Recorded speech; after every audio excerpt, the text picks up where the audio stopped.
Y hoy vamos a hablar de algo que no creo que les cueste demasiado. Hoy vamos a hablar de esperar en Dios. No nos cuesta esperar, nos encanta esperar. Nos encanta ir al médico y estar ahí 2 horas esperando que nos atiendan, ¿no? Nos encanta ir al supermercado a comprar y ver que la fila está larguísima, que sabes que vas a estar ahí por lo menos 40 minutos. Te causa alegría, gozo, ¿no? Más como vivimos apuradamente en nuestra vida y cada vez las cosas se tratan de hacer más rápido y más fácil, ¿no? Y cuando a veces uno piensa y dice, ¿cómo puede ser que el tiempo vuela tan rápido? Y claro, si vivís corriendo, ¿cómo no va a pasar así de rápido? ¿No? La vida pasa rápido, mis amados, y cada vez me sorprendo más de cómo siento que se pasa tan rápido. Pero a veces necesito detenerme. Y cuando me detengo empiezo a mirar. Y cuando me detengo empiezo a renovar mis fuerzas. Y cuando me detengo empiezo a valorar. Y dejo de empezar a mirar cosas que por ahí uno en la corrida las pierde. ¿Sí? No es agradable esperar. A nadie le gusta esperar. Cuando alguien tiene un diagnóstico médico no nos gusta esperar a ver qué va a pasar con nuestra vida. Cuando alguien tiene un dolor en el corazón, uno no le gusta esperar y decir, ¿qué va a pasar conmigo? Cuando uno está esperando una respuesta de Dios que no llega y lo lee en su palabra o ha recibido una palabra de Dios y la está esperando y no llega y se tarda, cuesta. Y si solo se tratara de esperar, pero al esperar le tenemos que agregar la batalla que muchas veces tenemos mental, ¿no? Esa batalla que nos quiere robar la fuerza, que nos quiere robar la fe. Pero cuando vienen esas batallas, no hay nada más poderoso que darle con la espada de 2 filos, ¿no? Que corta, que rompe con todo lo que el enemigo y el batallón nos quiere venir a poner en nuestra cabeza. ¿Amén? Entonces en Isaías 40, me gustaría que lo podamos leer todos juntos, dice, desde el versículo 1, perdón. Isaías 40, versículo 1 en adelante. Consolaos, consolaos, pueblo mío, dice vuestro Dios. Hablad al corazón de Jerusalén. Decidle a voces que su tiempo es ya cumplido, que su pecado es perdonado, que doble ha recibido de la mano de Jehová por todos sus pecados. Voz que clama en el desierto, preparad camino a Jehová, enderezad calzada en la soledad a nuestro Dios. Todo valle sea alzado y bájese todo monte y collado, y lo torcido se enderece, y lo áspero se allane, y se manifestará la gloria de Jehová, y toda carne juntamente la verá, porque la boca de Jehová ha hablado. Voz que decía, da voces. Y yo respondí, ¿qué tengo que decir a voces? Que toda carne es hierba, y toda su gloria como flor del campo. La hierba se seca, y la flor se marchita, porque el viento de Jehová sopló en ella. Ciertamente como hierba es su pueblo. Séquese la hierba, marchítese la flor, mas la palabra del Dios nuestro permanece para siempre. Súbete sobre un monte alto, anunciadora de Sión. Levanta fuertemente tu voz, anunciadora de Jerusalén. Levántala y no temas. Di a las ciudades y a Judá, ved aquí al Dios nuestro. He aquí Jehová el Señor vendrá con poder y su brazo señoreará.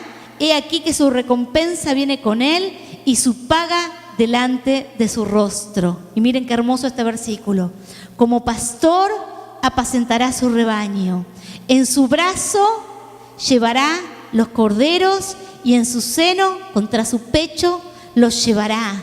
Pastoreará suavemente a las recién paridas. Amén.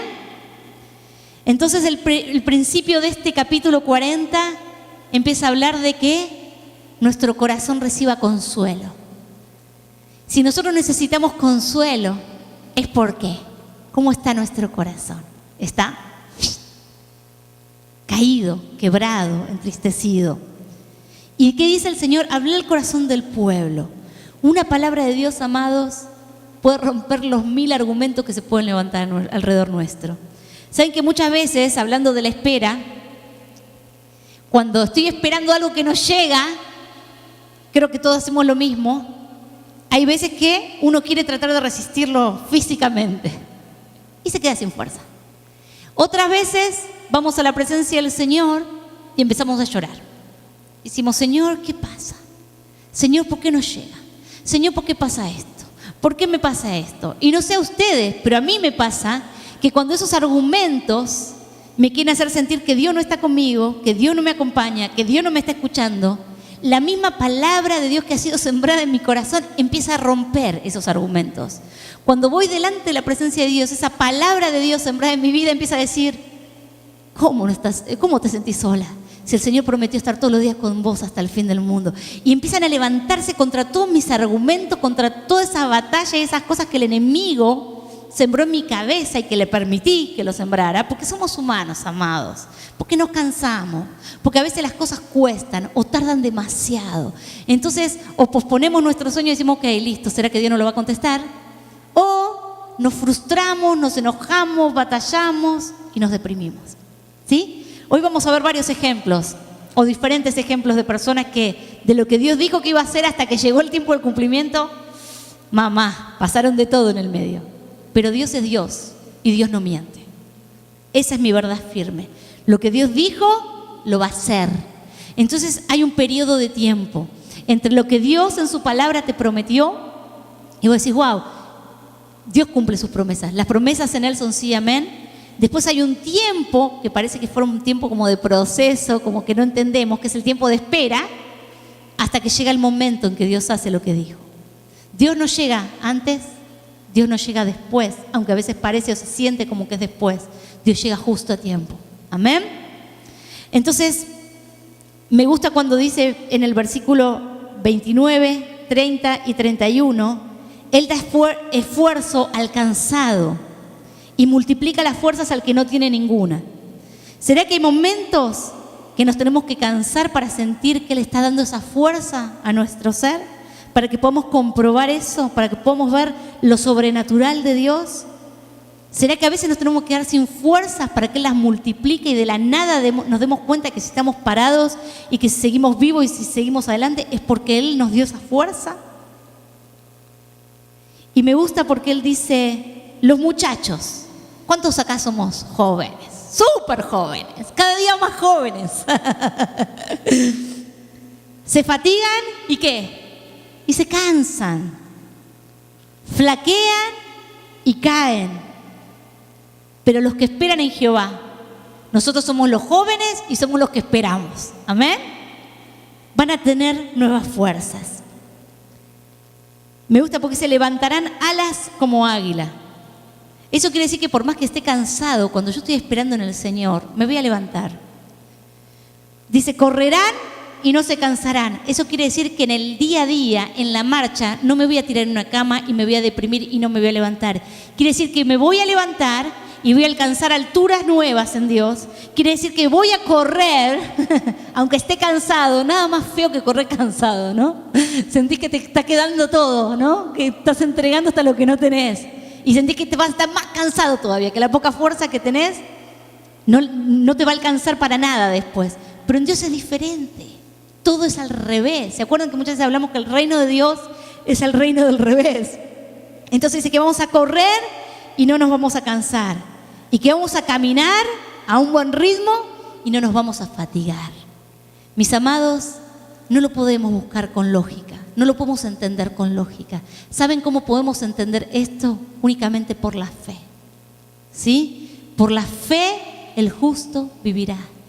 No hay otra, mis amados. Es por eso que nosotros necesitamos alimentar nuestra fe. Es por eso que nos congregamos. Es por eso que tantas veces tenemos tanta batalla para llegar hasta la iglesia. Es por eso. Y no importa el ejército que se levante hasta que ustedes lleguen acá. Lo más importante es que ustedes o alimentan su fe o alimentan sus dudas.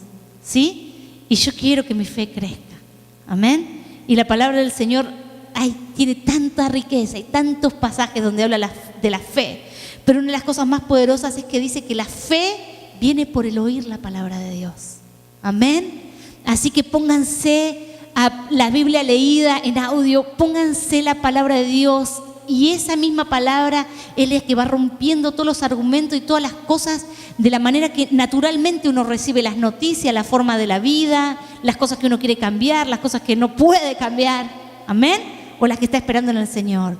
Entonces quiero que en esta mañana me acompañen, quiero que veamos 3 historias, 3 personajes diferentes bíblicos, donde vemos que vivieron circunstancias, tiempos de espera, errores en la espera,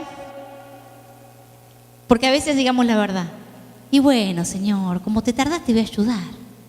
¿Se acuerdan cuando Saúl estuvo esperando que viniera el profeta Samuel? Y dice que Samuel no llegaba, pasó un día, pasaron 2, pasaron 3, pasaron hasta 7 días.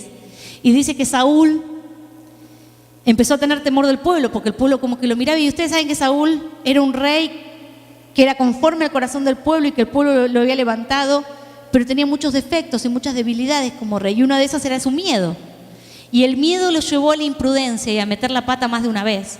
Entonces dice que no quiso esperar a Samuel. Entonces dice que cuando estaba ahí, dijo, bueno, vamos a hacer lo que el sacerdote tendría que hacer, pero como el sacerdote, el profeta, no llegó, lo voy a hacer yo. Y dice que presentó sacrificio al Señor.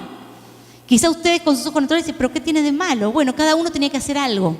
Y era su rol y su función. Él lo que hizo fue desobedecer a Dios, ¿sí? Entonces dice que cuando Samuel llegó y vio que él lo había hecho, dijo, ¿qué hiciste? Y dijo, locamente has hecho esto. Y ese fue el día donde Samuel le dijo directamente, face to face, cara a cara, le dijo, si no hubieras hecho esto y hubieras esperado, tu reino hubiera permanecido. Pero por esto perdiste el reino. ¿Cómo, mis amados, podemos meter la pata por no esperar? ¿Cómo podemos meter la pata por no esperar? Pero ¿por qué a veces no esperamos?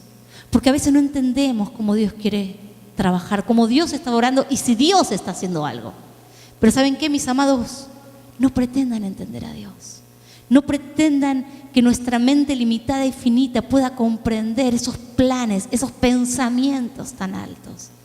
Por eso nosotros Dios no nos llamó a comprender, nos llamó a obedecer. Por eso en la alabanza le decimos, Señor, me rindo, me rindo. Fíjense que cuando estamos adorando, sé que muchas veces es difícil llegar a la alabanza, pero es tan importante poder estar en medio de la alabanza y dejar que el Señor se mueva, porque uno ahí le está diciendo, Señor, yo me someto a ti, a través de la adoración, ¿no? Yo me rindo, yo te dejo que tú trabajes. Amén. Y vamos a ver entonces el primer ejemplo. Vamos a ver ejemplos de cosas buenas y de cosas malas. Vamos a ir primeramente a ver la vida de Abraham, y vamos a ir a Génesis capítulo 17 en esta mañana. Y si ustedes se creen que son los únicos que están esperando, mis amados, cosas de parte de Dios, lean la Biblia y se van a dar cuenta que la Biblia está llena de historias de personas que esperaron que Dios se moviera, que Dios hiciera, que Dios transformara, que Dios escuchara, que Dios contestara. Amén. Génesis capítulo 17.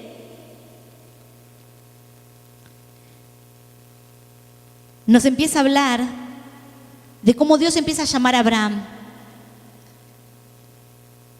Y cómo Abraham fue aprendiendo a obedecer al Señor.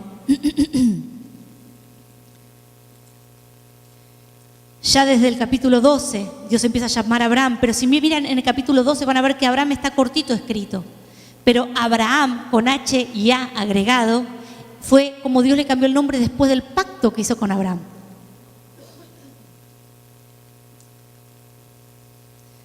Dios lo llamó a Abraham y Abraham no entendía cuando Él lo llamó. Pero Dios lo llamó y le dijo, Abraham, salí de tu tierra, salí de en medio de todos tus parientes. Y yo te voy a mostrar la tierra a la que tenés que ir, que era la tierra de Canaán. Y Abraham obedeció, pero obedeció a medias. ¿A quién agarró Abraham? A su papá y a Lot, su primo, ¿no? Pero bueno, para hacérselas cortita la historia, el papá de Abraham murió a mitad de camino y después tomaron una tierra junto con Lot, con su primo, y dice que empezaron a haber contiendas. ¿Por qué? Porque justamente no había obedecido exactamente como Dios le había dicho que tenía que hacer. Entre los pastores de uno, los pastores de otro, Dios le había enriquecido a Abraham mucho y a Lot también en consecuencia de estar con Abraham. Dice que empezaron las contiendas, entonces en un momento cada uno tuvo que decidir qué lugar iba a tener. Y una de las cosas que me llama la atención es que Lot dice que miró lo que le pareció agradable a sus ojos y eligió una tierra que aparentemente era hermosa. Pero dice que hasta el territorio donde Lot se extendió con sus animales, con su ganado, con sus familias, estaba ahí al bordecito de Sodoma y Gomorra. Y sabemos lo que pasó con Sodoma y Gomorra, ¿no? Entonces Abraham dijo, ok, yo me quedo con esta parte. Y el Señor lo empezó a bendecir, a prosperar. Y a medida que fue pasando el tiempo, el Señor empezó a decirle a Abraham, salí de tu tienda, contemplá las estrellas, así va a ser tu descendencia, no vas a poder contarla. En otra ocasión le dijo, Abraham, salí de tu tienda otra vez, así como no puedes contar los granitos de arena, así van a ser tus hijos. Y era difícil para Abraham, porque Abraham no podía tener hijos. Él era súper mayor y su esposa Sara dice que se le había ido la costumbre de las mujeres. Eso quiere decir que no estaba ya en época fértil para tener un bebé. Y sin embargo, dice que se le aparecieron 2 ángeles a los que Abraham los alimentó, dice que les limpió los pies, les dio de comer, les dio de beber, se pusieron debajo de un árbol. Y dice que una vez más les dijo, todo muy lindo, las promesas de Dios parecen muy bien, pero mi problema es que yo no tengo hijos. Y esos ángeles dijeron, no te preocupes, de aquí a 1 año vos vas a estar abrazando a tu propio hijo. Entonces dice que Sara estaba así como somos las mujeres, ¿no? No, yo sé que no somos tan curiosas. Estaba ahí, dice ahí, escuchando desde la tienda, y dice que literalmente ella se rió, pero se rió por incrédula. Se rió como diciendo, no me vengan a decir estas cosas, ridículo, no tiene sentido. Pero muchas veces, cuando Dios dice que va a hacer algo en nuestra vida, no le busquen el sentido, no le busquen que sea claro, no le busquen como que, ok, tiene sentido, sí, esto lo puedo alcanzar. Porque los sueños y la forma de obrar de Dios nunca van a ser naturales, nunca va a ser a nuestra forma. Ah, bueno, si Dios me prometió esto, sí, yo sé que me lo va a dar. No. Quizás lo que Dios te prometió es absolutamente imposible, porque el sueño de Dios para nosotros es mucho más grande que lo que nosotros mismos podemos lograr. Nunca vamos a lograr el sueño de Dios, el propósito de Dios, si no lo hacemos con Él, porque es mucho más grande que nosotros mismos. ¿Amén? Lo necesitamos a Él de una manera sobrenatural. Entonces, claro, las mujeres que siempre queremos tratar de entender todas las cosas, dice que Sara se acercó a Abraham y le dijo, ¿sabes qué? Agarrá a mi sierva y dejá embarazada a ella y ahí por lo menos vas a tener un hijo. Pero Abraham le había dicho a estos ángeles, le había contado que él no quería tener un hijo de la esclava, porque entendía que iba a tener un esclavo, más que un hijo. Y si ese iba a ser el heredero, no sonaba, como que algo no cerraba de lo que Dios había dicho y de la forma en que ellos querían hacerlo. Pero aún así dice que se llegó a Agar, que era la sierva de Sara, perdón, y dice que ella quedó embarazada y tuvo su hijo Ismael. Pero ahí empezaron otra vez las contiendas. ¿Cuántos saben que las mujeres no somos tan sencillas? Amén, seamos sinceras. Y dice que Agar desde el momento que quedó embarazada empezó a mirarla, Sara empezó a mirarla a ella con recelo. Empezaron los conflictos, empezaron los problemas. Entonces dice que esta mujer un día se sintió tan mal que salió de ahí y empezó como a caminar. Es un buen método a veces, en vez de enojarse, gritar y volverse loco. Más allá que era la sierva, tampoco se podía revelar demasiado.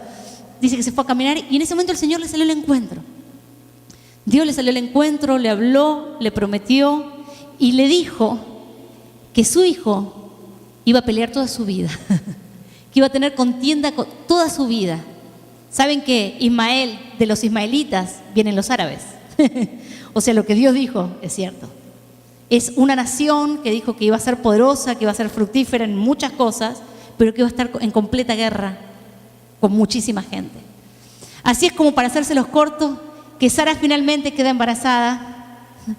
Finalmente el atajo humano no sirvió, era la forma de Dios. Y tiene a Isaac, que quiere decir risa, quiere decir gozo. Porque imagínense después de tantos años y a los 99 ser mamá. Y dice que así llegó la promesa de Dios y todo lo que Dios prometió. Mis amados, yo no sé cuáles son los atajos que ustedes a veces toman en el medio del proceso. Sé que Ismael siempre será una tentación para un montón de nosotros. Quizá Ismael sea nuestra forma humana de querer ayudar a Dios.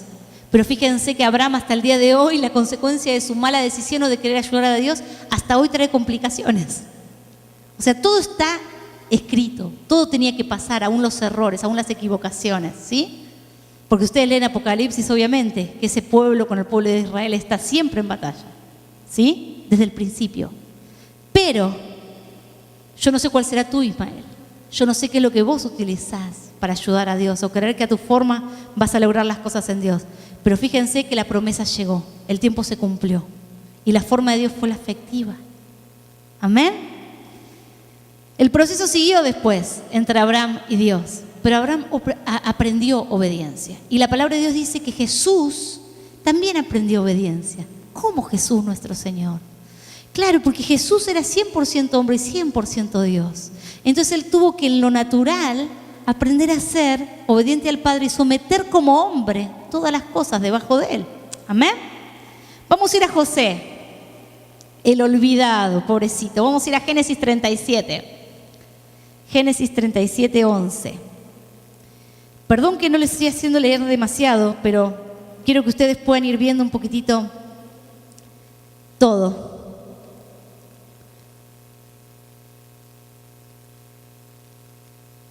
José. A los 17 años José fue vendido por sus hermanos, ¿se acuerdan? Vamos al 37, 11. Y sus hermanos le tenían envidia, mas su padre meditaba en esto. ¿De qué? Primero todos sabían que su papá a José lo amaba más que todos sus hermanos. Defectos y errores que cometemos muchas veces como papás, a los que tenemos más de un niño. Muchas veces podemos demostrarlo. Muchas veces quizá nosotros no lo notemos, pero nuestros hijos cuando hay un favorito lo van a notar. Y esto fue lo que hizo el papá de José. Pero después Dios le dio sueños a José. ¿Y saben qué? Cuando ya de por sí hay cierto roce, y encima José es un adolescente inmaduro para no medir y contar todas las cosas, ¿no? Porque Dios te puede hablar y te puede decir cosas, y cosas que va a hacer en tu casa, en tu vida. Pero hay cosas que las tenés que guardar para vos.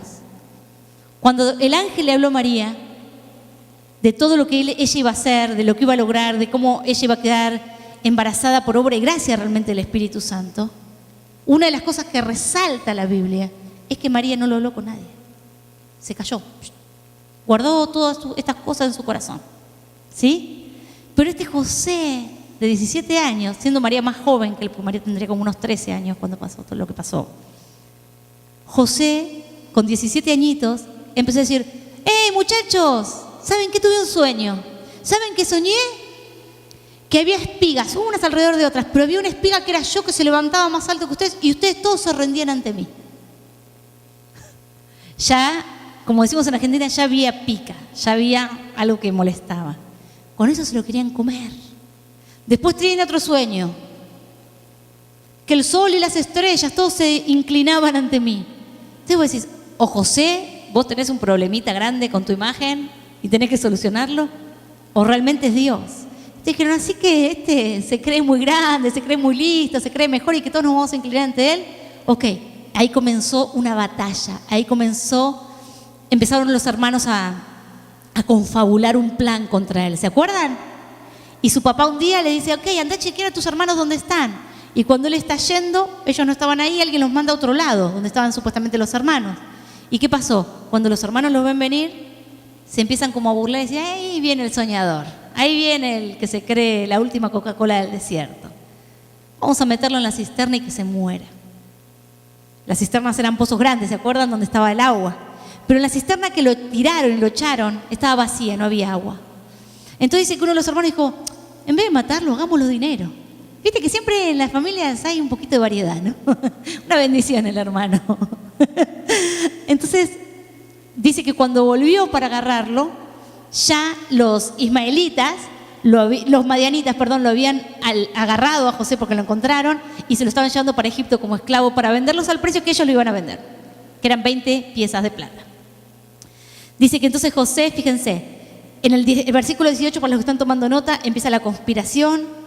En el 23 le quitaron la túnica de colores, antes de tirarlo, pensando que la túnica de colores era lo que lo representaba a José. ¿Se acuerdan que su papá se la regaló? ¿Por qué? porque era el soñador, tenía algo especial. Y esa túnica simbolizaba un montón de cosas. Y fue lo primero que sus hermanos le arrancaron antes de tirarlo, ¿no? Entonces dice que dijeron, ¿qué le decimos a papá? Entonces dice que tomaron esa túnica y mataron unos animales. Y con la sangre de los animales empezaron a manchar esa túnica. Y como que la rompieron un poco y se la llevaron al padre para que piense que una bestia lo había devorado. ¿Se acuerdan? Qué plan más macabro, ¿no? Después miramos Hollywood y decimos, wow, qué historia. No, amados, lean la Biblia y van a ver qué interesante que es. Acá están las mejores historias. Entonces los madianitas lo sacaron del pozo y se lo llevaron a José a Egipto. Pasan varios capítulos y fíjense en el capítulo 39. José es llevado a Egipto a casa de Potifar, oficial del faraón, capitán de la guardia, varón egipcio, y lo compró a los ismaelitas que lo habían llevado ahí. Mas Jehová, ¿qué dice? Versículo 2 del capítulo 39. Mas Jehová estaba con José y fue varón próspero y estaba en la casa de su amo el egipcio. Y vio su amo que Jehová estaba con él y que todo lo que él hacía, Jehová lo hacía prosperar en su mano. Así halló José gracia en sus ojos y le servía, y él le hizo mayordomo de su casa y entregó en su poder todo lo que tenía. Y aconteció que desde cuando le dio el encargo de su casa y de todo lo que tenía, Jehová bendijo la casa del egipcio a causa de José, y la bendición de Jehová estaba sobre todo lo que tenía, así en la casa como en el campo. Y dejó todo lo que tenía en manos de José, y él no se preocupaba de cosa alguna, sino del pan que comía. Y era José de hermoso semblante y bella presencia. Pero ¿qué pasó después de esto? Hasta acá vos decís, ok, lo vendieron, pero fíjense, Dios seguía estando con él. Dios siempre estuvo. Lo que yo quiero que vean a lo largo de la historia es que Dios siempre estuvo. Estuvo con Abraham a pesar de sus metidas de pata, a pesar de los atajos que quiso tomar, a pesar de haber querido ayudar a Dios en su error y en su equivocación. Dios nunca lo dejó. Vamos a ver en José. José no hizo nada, esa es la gran diferencia. Al contrario, ni siquiera lo ves rencoroso, ves que Dios sigue estando con él. Mis amados, el Señor ama a los puros de corazón. El Señor ama a los que a pesar de las circunstancias y las situaciones siguen siendo fieles a Dios, en su amor, en su devoción, en su vida día a día con Él. Amén. Y dice que Dios estaba con José. Pero una cosa es cuando vos notás que Dios está con vos y otra es cuando la gente empieza a notar que Dios está con vos. Y eso era lo que había sobre José. Eso se llama gracia y favor de Dios. La gracia y el favor de Dios estaba con él, a tal punto que no solo él lo sabía, sino que la gente lo notaba. Y evidentemente era excelente trabajando, a pesar que era un sirviente, le servía, le limpiaba, se encargaba de hacer todas las cosas de la casa. Pero había algo sobrenatural que la gente podía ver sobre la vida de José. Pero, ¿qué pasó? Cuando fue el modelo, el ejemplo, dice que la esposa de este varón, ¿qué hizo? Puso los ojos sobre José. ¿Sí? Y se ensañó con él. Y dice que en el versículo 7, que aconteció después que esto, que la mujer de su amo puso sus ojos en José y le dijo, duerme conmigo. Y él no quiso. Y dijo a la mujer de su amo, he aquí mi señor no se preocupa conmigo de lo que hay en la casa y ha puesto en mi mano todo lo que tiene. No hay otro mayor que yo en esta casa. Miren el lugar que Dios le había dado. Y Potifar, por supuesto. Y ninguna cosa me ha reservado sino a ti, por cuanto tú eres su mujer. ¿Cómo pues haría yo este grande mal y pecaría contra quién? Contra Dios. ¿Sí? Pero fíjense el versículo 10, el diablo es persistente, mis amados, cuando los quiere sacar del plan. Hablando ella a José cada día y no escuchándola él para acostarse al lado de ella, para estar con ella. Aconteció que un día, ¿qué pasó? Él entró a trabajar como siempre, pero dicen que en ese sector de donde él estaba trabajando en la casa no había nadie. Entonces dice que ella aprovechó, porque las mujeres y el enemigo son astutos, y dice que lo agarró a él y le sacó la ropa literalmente. Entonces dice que él ante eso salió ¿qué? Huyendo, ¿no? Pero ella, como quedó mal y la circunstancia de que él no cedió a lo que ella quería, lo difamó. Y dijo que la situación había sido al revés, que él había querido agarrarla a ella. Y dice que empezó a gritar y que todos vinieron corriendo a ver qué había pasado. Y claro, imagínense la situación. Ella, la esposa, del mero mero. Y lo ven a José corriendo desnudo por todos lados. La situación van a pensar que obviamente que fue él, no ella, ¿no? Pero era todo al revés. Aún así Dios seguía estando con José. Amén. Para hacer la historia un poquito más corta, ¿qué hicieron con José, pobrecito? A la cárcel, José. ¿Sí? Pero fíjense en el mismo capítulo 39, versículo 20. Y tomó a su amo a José, y lo puso en la cárcel donde estaban los presos del rey, y estuvo allí en la cárcel. Pero como siempre, Jehová estaba con José, y le extendió su misericordia, y le dio gracia en los ojos del jefe de la cárcel. Y el jefe de la cárcel entregó en mano de José el cuidado de todos los presos que había en aquella prisión. Todo lo que se hacía allí, él lo hacía. No necesitaba atender el jefe de la cárcel cosa alguna de las que estaban al cuidado de José, porque Jehová estaba con José, y lo que él hacía, Jehová ¿qué? Lo prosperaba. ¿Sí? Mis amados, seguimos viendo que José no niega a Dios, seguimos viendo que José procura seguir limpio, guardando su corazón, porque no lo ves amargado, no lo ves deprimido. Más vale que estuvo re triste, porque la situación fue injusta. Como muchas veces a cada uno de nosotros nos pasan situaciones que son injustas. Pero ¿saben qué? Cuando vienen las tentaciones, dice la Biblia que Dios no es el que tienta, sí, es el enemigo. Y uno puede ser tentado en miles de cosas, mis amados, pero es pecado cuando uno cede ante esa tentación. El ser tentado no es pecado. Vivimos en esta carne, en un mundo natural, donde miles de cosas se mueven y uno puede ser tentado. Pero si no cae, si no cede en la tentación, ¿sí? No, Dios realmente lo va a preservar. Y fíjense que este varón sabía lo que Dios le había dado.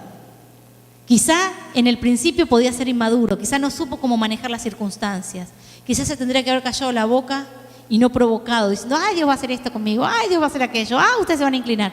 Era real, el final de la historia cuenta que los sueños eran reales.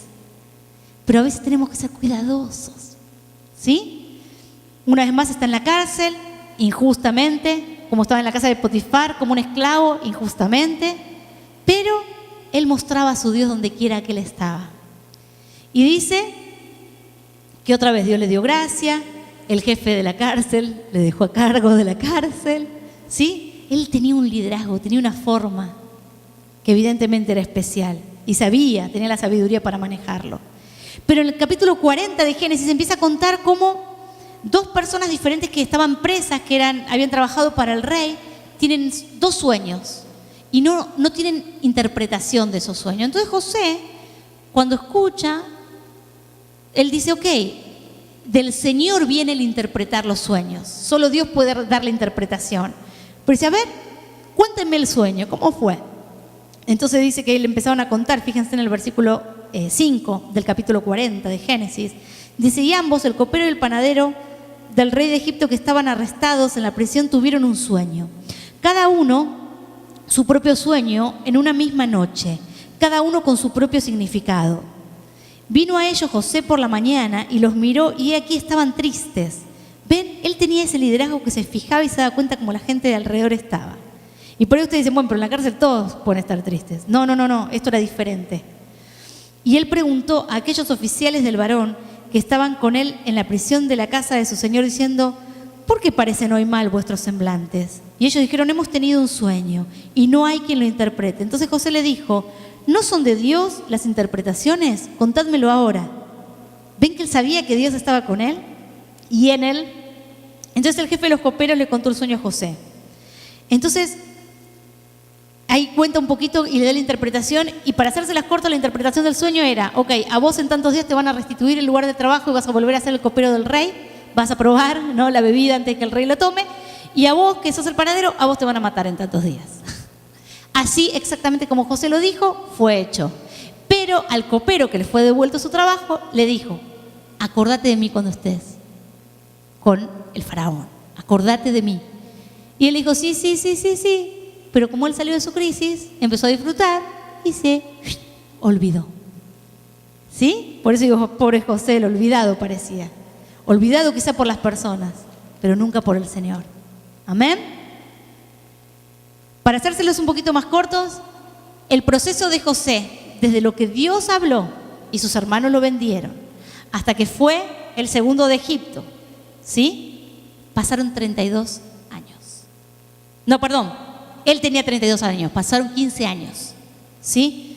Muchas veces en esta sociedad de microondas, de todo rápido, que no podemos ni esperar los 30 segundos para que se caliente la porción de pizza, que ya nos está molestando,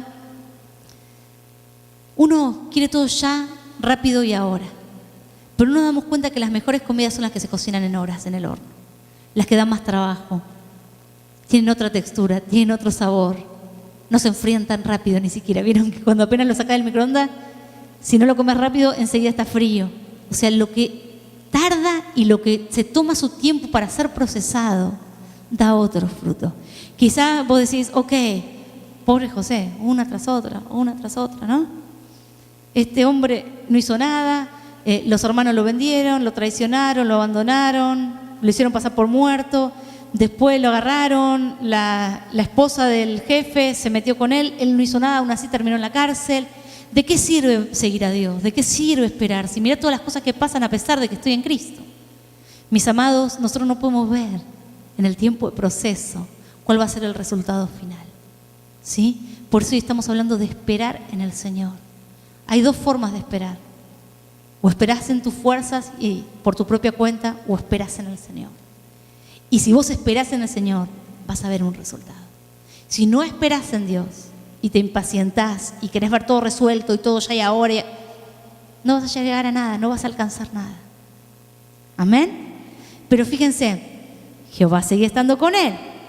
Este hombre se olvidó, pero un día Dios provoca al faraón que empieza a tener pesadillas. Y soñaba, ¿se acuerdan? Con las 7 vacas gordas y después venían las 7 vacas flacas y como que se comían a las gordas, ¿se acuerdan? Y después pasaba con el trigo. Tuvo 2 sueños el faraón y estaba atribulado, atormentado con esos 2 sueños. Y dice que llamó a todos los magos, a todos los sabios. ¿Saben toda la brujería que tenía alrededor el faraón? Porque Egipto, eso es el símbolo de lo que es esta sociedad y este mundo sin Dios. Y dice que consultó y nadie podía interpretarle. Y dice que este faraón estaba triste. Hasta que el copero de él dijo, oh, cierto, conozco a alguien que está en la cárcel. Se llama José. Él te puede interpretar el sueño, Señor. Entonces dice que lo agarraron a José, lo bañaron, lo prepararon. Claro, tenían que vestirlo, lavarlo, presentarlo delante de la autoridad máxima del lugar. Entonces dice que le interpretó los sueños, le explicó lo que eran 7 años, que tuvo 2 sueños porque Dios quería ser claro y persistente y decirle, esto va a suceder, ¿se acuerdan? Y dice que le interpretó los sueños y le dijo, ok, vienen 7 años de abundancia y vienen después de esos 7 años de escasez horriblemente, donde va a haber hambre, donde va a haber muchísima necesidad. Entonces, no solo le interpretó, ahí está el liderazgo. Le dijo, ok, necesitas una persona de confianza que haga este plan, ¿no? Y le dio el plan así, tac. Entonces Faraón se quedó como, ¡wow! Y le dijo, ¿sabes qué? Acá no hay nadie como vos. No hay nadie que pueda hacer lo que vos acabas de decir. Así que vos vas a ser el próximo después de mí. Y dice que Dios lo puso sobre todo. Vino el hambre, tocó a sus hermanos, tocó a su padre, y se acuerdan, y ellos mismos tuvieron que ir a pedir a José. Así que esa forma del sueño donde se inclinaba ante él, sucedió. ¿Era Dios? Sí, era Dios. Pero para llegar ahí fueron 15 años en el medio del proceso. Amén. Y quiero que vayamos a Juan capítulo 11 para ver un ejemplo más en esta mañana. Quiero que vean que esperar para nadie es fácil, a todo nos cuesta, no es agradable para nuestra carne, ni para nuestro ser, ni nada. Pero el esperar tiene que ir acompañado de fe, mis amados. Amén. En ninguna parte dice que José se defendió, que José expuso sus derechos, que José se enojó con Dios. Al contrario, dice que él estaba ahí y lo único que hacía era ser fiel y glorificar el nombre de Dios a través de su vida. Ni siquiera se manchó, ni siquiera cayó. Quiero que vayamos a Juan capítulo 11, pasaje súper conocido por todos nosotros, amén. Y vamos a ir a una situación de muerte. Dice, capítulo 11, versículo 1 en adelante: Estaba entonces enfermo uno llamado Lázaro de Betania, la aldea de María y de Marta su hermana. María, cuyo hermano Lázaro estaba enfermo, fue la que ungió al Señor con perfume y le enjugó los pies con sus cabellos. Enviaron pues las hermanas para decirle a Jesús: Señor, he aquí el que amas está enfermo. Oyéndolo Jesús dijo: esta enfermedad no es para muerte, sino para la gloria de Dios, para que el Hijo de Dios sea glorificado por ella. Y amaba Jesús a Marta y a su hermana y a Lázaro. Versículo 6. Cuando oyó, pues, que estaba enfermo, se quedó 2 días más en el lugar donde estaba. Luego, después de esto, dijo a sus discípulos: vamos a Judea otra vez. Y le dijeron sus discípulos: Rabí, ahora procuraban los judíos apedrearte, ¿y otra vez vas para allá? Y Jesús dijo: ¿no tiene el día 12 horas? El que anda de día no tropieza, porque ve la luz de este mundo, pero el que anda de noche tropieza, porque no hay luz en él. Dicho esto, les dijo Jesús después: nuestro amigo Lázaro duerme, mas voy para despertarle. Dijeron entonces sus discípulos: Señor, si duerme sanará. Pero Jesús decía esto de la muerte de Lázaro, y ellos pensaban que hablaba de reposar del sueño. Entonces Jesús le dijo claramente: Lázaro ha muerto, y me alegro por vosotros de no haber estado allí para que creáis, mas vamos a él. Dijo entonces Tomás, llamado Dídimo, a sus condiscípulos, o sea, los discípulos que estaban con él: vamos también nosotros para que muramos con él. Qué bendición los discípulos. Vino después Jesús y halló que ya hacía 4 días que Lázaro estaba en el sepulcro. Betania estaba cerca de Jerusalén como a 15 estadios, y muchos de los judíos habían venido a Marta y a María para consolarlas por su hermano. Entonces Marta, cuando oyó que Jesús venía, salió a encontrarle, pero María se quedó en casa. Y María dijo a Jesús: Señor, si hubieras estado allí, mi hermano no habría muerto. Mas también sé ahora que todo lo que pidas a Dios, Dios te lo dará. Jesús le dijo: tu hermano resucitará. Marta le dijo: yo sé que resucitará en el día de la resurrección, en el día postrero. Y Jesús le dijo: yo soy la resurrección y la vida. El que en mí cree, aunque esté muerto, vivirá. Y todo el que vive y cree en mí, no morirá eternamente. ¿Crees esto? Y le dijo: sí, Señor, yo he creído que tú eres el Cristo, el Hijo de Dios, que has venido al mundo. Habiendo dicho esto, fue y llamó a María, su hermana, diciéndole en secreto: el maestro está aquí y te llama. Ella, cuando lo oyó, se levantó deprisa y vino a él. Jesús todavía no había entrado en la aldea, sino que estaba en el lugar donde Marta le había encontrado. Entonces los judíos que estaban en casa con ella y la consolaban, cuando vieron que María se había levantado a prisa y había salido, la siguieron diciendo: va al sepulcro a llorar allí. María, cuando llegó a donde estaba Jesús, al verle, se postró a sus pies diciéndole: Señor, si hubieses estado aquí, no habría muerto mi hermano. Entonces Jesús, al verla llorando, y a los judíos que la acompañaban también llorando, se estremeció en espíritu y se conmovió. Y dijo: ¿dónde le pusisteis? Y le dijeron: Señor, ven y ve. Jesús lloró. Dijeron entonces los judíos: mirad cómo le amaba. Y algunos de ellos dijeron: ¿no podía este que abrió los ojos del ciego haber hecho también que Lázaro no muriera? Jesús, profundamente conmovido, otra vez vino al sepulcro. Era una cueva y tenía una piedra puesta encima. Y Jesús dijo: quitad la piedra. Marta, la hermana del que había muerto, le dijo: Señor, hiede ya, porque es de 4 días. Jesús le dijo: ¿no te he dicho que si crees verás la gloria de Dios? Entonces quitaron la piedra de donde había sido puesto el muerto. Y Jesús, alzando los ojos a lo alto, dijo: Padre, gracias te doy por haberme oído. Yo sabía que siempre me oyes, pero lo dije a causa de la multitud que está alrededor, para que creas que tú me has enviado. Y habiendo dicho esto, clamó a gran voz y dijo: Lázaro, ven fuera. Y el que había muerto salió, atadas las manos y los pies con vendas y el rostro envuelto en un sudario. Y Jesús dijo: desatadle y dejadle ir. Quería que leyéramos toda la historia porque tiene muchos detalles. Podría haber hecho el sermón simplemente con esta historia porque está poderoso, pero quería que viéramos diferentes actitudes. Todos tenemos diferentes temperamentos, todos tenemos diferentes reacciones, ¿sí? Frente al dolor, frente a situaciones, frente a momentos donde parecería que Dios no hizo nada. Y en este caso puntualmente parece que Dios hubiera llegado tarde, ¿sí? Marta, ¿qué hizo? Mejor dicho, vamos a Jesús. A Jesús le dijeron, ok, el que vos amás, tu amigo Lázaro, se está muriendo, está enfermo. Y Jesús dijo, como Él sabe todo, sabe los tiempos, sabe lo que va a pasar, dijo, Él no se va a morir, esto es para ver la gloria de Dios. Y se quedó tranquilo. Y cuando le avisaron, dice que es más, en vez de ir directamente, no era como ahora, viste, que agarrás el auto y que te quejas porque tenés que ir a Madison, que es media hora. Ahí había que, amados, caminar y caminar y caminar y caminar. Pero dice que encima de todo lo que tenía que caminar para llegar a Betania, dice que se quedó 2 días más, sirviendo a la gente, estando en el lugar donde estaba. Y dice que en un momento los miró a los discípulos y dijo, ¿saben qué, muchachos? Vamos para Betania. Lázaro está durmiendo y voy a despertarle del sueño. Y claro, como muchas veces nosotros, que cuando recibimos una palabra queremos entender todo lo que esa palabra quiere decir. Cuando alguien te dice algo, cuando lees en la palabra, lo querés entender con tu mente finita, natural, limitada. Entonces dice que le dijeron, pero si duerme mejor, que duerma, así se recupera. Porque cuando uno está enfermo, que todos sabemos que cuando dormimos nuestro cuerpo se va recuperando. Pero él lo que se estaba refiriendo es que Lázaro se había muerto. El Señor sabía lo que estaba pasando. El Señor no era ajeno a la situación que estaba sucediendo en la casa. Pero dice que les tuvo que hablar claramente y dijo, no, Lázaro está muerto, hermano, tenemos que ir y vamos a orar porque va a resucitar. Entonces dice que lo primero que le dijeron, mente limitada, fue, Señor, en esa ciudad era donde vos te quisieron apedrear y te quisieron matar. O sea, ¿para qué vamos a ir?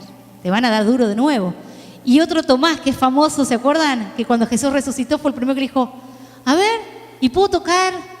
Jesús le dijo, toca mis manos, toca mis pies, o sea, las llagas de la cruz, no las heridas de la cruz, porque Tomás, por más que lo veía el Señor, no le creía. Así que el hermano, se ve que tenía un par de problemitas con su fe, su fe estaba bien en crisis siempre, le costaba creer, le costaba entender. Dijo, wow, bueno, vamos todos con Jesús y que nos maten a todos. Yo cuando le decía, Jesús realmente es amor, es paciente, porque sinceramente miles de veces nos cuesta tanto entender lo que Él permite en nuestra vida, o cómo Él trabaja, o cómo Él quiere hacer. No tenemos ni idea de cómo lo va a hacer. Simplemente a veces o nos desesperamos o nos rompemos y por el temperamento de cada uno es como cada uno reacciona, ¿no? Y lo vamos a ver bien claro con Marta y con María. Dice que cuando Él se estaba acercando, no había llegado ni siquiera a la ciudad, Marta, ¿qué hizo? Que Marta era famosa ¿por qué? Por limpiar y por correr. ¿Vieron esas personas sanguíneas así, una vanecita más, así, todo el tiempo, ¿no? Señor, si hubieras estado aquí, mi hermano no hubiera muerto. Yo imagino a Jesús diciendo, yo vine a resucitarlo, o sea, pero bueno, no dice que le dijo, estaba ahí, mirándola, escuchándola. En cambio, ¿qué dice? Que María, ¿qué había hecho? ¿María salió corriendo? María se quedó en la casa. María se quedó tranquilita. No sé si habría quedado deprimida, angustiada, pero simplemente se quedó, ¿no? Ante una reacción, cuando parece que una situación arrasa en casa o en nuestra vida, uno puede reaccionar de diferentes maneras. Y nadie puede juzgar al otro por cómo reacciona. Simplemente podemos mirar, podemos observar y podemos aprender, que es lo que vamos a hacer en esta mañana. Marta salió corriendo. Le dijo, si hubieras estado, como si Jesús estuviera ajeno a todo lo que estaba pasando. Pero María se quedó en la casa. Y cuando oyó que Jesús la llamaba, porque Jesús habrá mirado y dijo, wow, Marta vino. ¿Y María dónde está? Y la gente evidentemente veía que María estaba triste, porque dice que todos los judíos que habían ido a consolarla a María, cuando María, le dijeron, María, María, te llama Jesús. Dice que ahí María se levantó a prisa y salió, rapidito. Entonces todos dijeron, wow, se levantó María. Si se levantó, ¿cómo estaba? Estaba tirada, angustiada, ¿no? Y dice que cuando se levantó, todos salieron atrás de ella porque pensaron que ¿qué iba a hacer? Iba a ir a la tumba a llorar al hermano que había fallecido. Pero María no estaba yendo a hacer eso. Estaba corriendo cuando escuchó que Jesús la llamaba. ¿Y qué dice? Que cuando lo vio, le dijo quizá las mismas palabras que su hermana, pero con una enorme diferencia. ¿Saben qué hizo? Se postró a los pies de Jesús. Amados, nos pueden pasar 1000 cosas, que entendamos y que no entendamos. Injusticias, pérdidas, cosas que decís, bueno, por lo menos Jesús acá resucitó a Lázaro, pero a mí hay cosas y personas que nunca van a volver a mi vida. Y quizás sea cierto. Pero ¿saben cuál es la diferencia? Con qué actitud te vas a acercar a Jesús. De qué manera vas a tocar a sus pies, al Maestro, en el medio de tu dolor. María le dijo lo mismo: Señor, si hubieras estado. Pero la diferencia es que ella estaba quebrada, estaba llorando a los pies de Él. ¿Sí? Marta fue más arrebatada, se enojaba más. Pero María fue con otra actitud. Y Lázaro ni se enteraba de todo lo que estaba pasando. Lázaro estaba ahí durmiendo. Pero Jesús dice, con Marta no reaccionó, se quedó ahí tranquilo. Pero cuando vio la actitud de María, dice que conmovió su espíritu. Algo tocó el corazón de Jesús ante esa actitud, ante esa rendición. Mis amados, podemos ir delante de Dios con miles de preguntas y de cosas que no entendemos, con cosas que sucedieron que quizá nunca tendrían que haber sucedido, cosas que quizá con nuestra mente las podemos entender, pero nuestro corazón no las resiste. Amén. Pero mi actitud, mi corazón para Dios, es lo que va a determinar que yo mueva el corazón, la mano de Dios. Y María lo hizo, porque dice que el Señor se conmovió, lo conmovió profundamente. O sea, cuando la Biblia da esos detalles no quiere decir que se le cayó una lagrimita, lo conmovió hasta lo más profundo de su espíritu. Se conmovió en serio. Y ahí fue cuando dijo, ok, ¿dónde está la tumba? Llévenme. ¿Se acuerdan? Y toda la gente y todos los curiositos estaban todos por ahí. A ver, ¿qué va a hacer? Ya es tarde. Y cuando estaba listo para hacer el milagro, ¿quién reaccionó? Martita. Y le dijo, no, Señor, ya no. Yede, hace 4 días que está muerto, ya no. ¿Y saben qué nos pasa? Muchas veces reaccionamos de la misma manera. Esperamos nuestros milagros, no pasó nada, al contrario, hubo pérdida. Todo lo que esperaba de parte de Dios no llegó. Y sigo esperando, entonces llega un momento que hasta dejo de orar. ¿Saben que una de las tentaciones de dejar de orar es justamente que lo que estamos esperando no sucede, no pasa? Estamos en la espera y como nos cansamos, nos frustramos y dejamos la oración a un costado. Y cuando el Señor está dispuesto a hacerlo, llega un momento como ya renunciamos a nuestros sueños porque no sucedió, ya nos conformamos a vivir una vida más chata. Cuando el Señor está dispuesto, decimos, no corra la piedrita, ya está. No, Señor, ya fue, ya ni hace falta que hagas el milagro, ya huele mal. Y Dios muchas veces nos está diciendo, no, ¿sabes lo que pasa? Que yo no obro a tu tiempo, que yo no obro cuando vos esperás que yo lo haga, yo lo hago cuando sé que lo tengo que hacer. Porque mis tiempos son perfectos. Y muchas veces, ¿cómo llegamos al momento de espera hasta que Dios nos contesta? Es la clave para todo. Porque cuando llega el momento en donde Dios quiere hacer el milagro, nuestra vida, nuestro corazón está tan roto, tan desesperado, tan vacío de fe, que nosotros decimos, ya está, déjalo así, Señor. No toques nada. Acá no toques, acá no trabajes, mejor déjalo así. Y preferimos que el muerto siga estando dentro, preferimos que hieda todo lo que hiede en nuestro corazón, antes que el Señor ponga su mano y corra esa piedra. Entonces en esta mañana, mis amados, fíjense con quién se identifican. Fíjense cómo ustedes van a mover la mano, el corazón de Dios. ¿Con qué actitud, con qué corazón? ¿Vamos a ir a Él a postrarnos o vamos a ir a Él a decirle, ¿por qué no estabas cuando me pasó esto? ¿Ustedes se dan cuenta que en todas las historias Él siempre estuvo? Siempre estuvo. El Señor Jesús aún estando en su carne, como hijo de Dios, sometido a las leyes naturales de la tierra, sabía exactamente lo que pasaba a miles de kilómetros donde Él estaba. Dios no es ajeno a nuestras situaciones. Dios no es ajeno a nuestro dolor. Y nunca lo va a hacer. Les confieso algo, esta semana me leí como media Biblia. Pensando y orando y diciendo, Señor, ¿qué voy a predicar? Señor, ¿qué querés que les hable? Y esta palabra primero es para mí. Porque en esta semana sinceramente me sentía cansada de esperar. Quizá a ustedes no les pase, a ustedes les encanta esperar. Y cuando empecé a leer, y sabía que era lo que tenía que hablar, era una mezcla de risa y llanto. Decía, Señor, no podés hacer esto. ¿Por qué? Justo de esto. Si yo quería hablar de esto, ¿no? Pero cuando empecé a leer, y que me leí como media Biblia, como les contaba, veía la historia de Nehemías, veía la historia de Habacuc, veía la historia de Daniel, veía la historia de David, veía tantas historias donde todo era esperar, proceso y después cumplimiento. Ahora, Dios no se dio por vencido con ninguno, ¿sí? Pero en ninguna parte dice que algo fue fácil. Nada fue fácil, en ningún momento, mis amados. Pero como yo voy a esperar para lo que Dios va a hacer, va a determinar el momento de mi milagro. Y cuando llegue el milagro, no le voy a decir a Dios, ok, Señor, hasta acá llegaste. Voy a dejar que Él siga limpiando.